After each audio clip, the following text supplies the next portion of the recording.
Durim Nitaj. O, përshëndetje. Përshëndetje.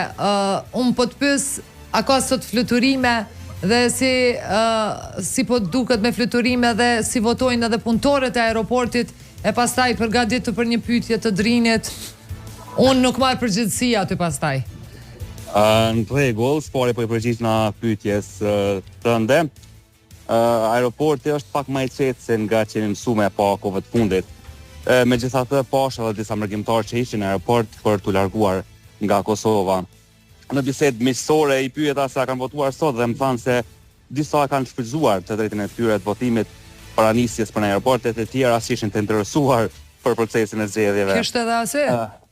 Kishte edhe arsye që as nuk e kishin gajle të them ashtu atë proces. Dash një gjë që duhet me cekë është se deri në orën 5 në aeroportin e Prishtinës pra shihet të mbërrin rreth 8 fluturime nga jashtë.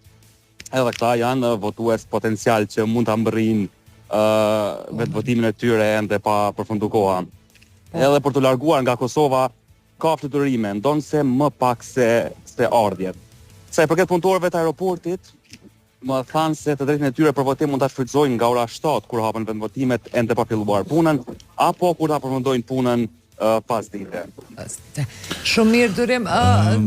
Për dallim që ditëve të kaluara kemi pasur edhe fluturime shumë edhe pikat kufitare gjithandej Kosovës kanë qenë të mbingarkuara, sot pra më qetë. Nuk e kalon askush për në fund.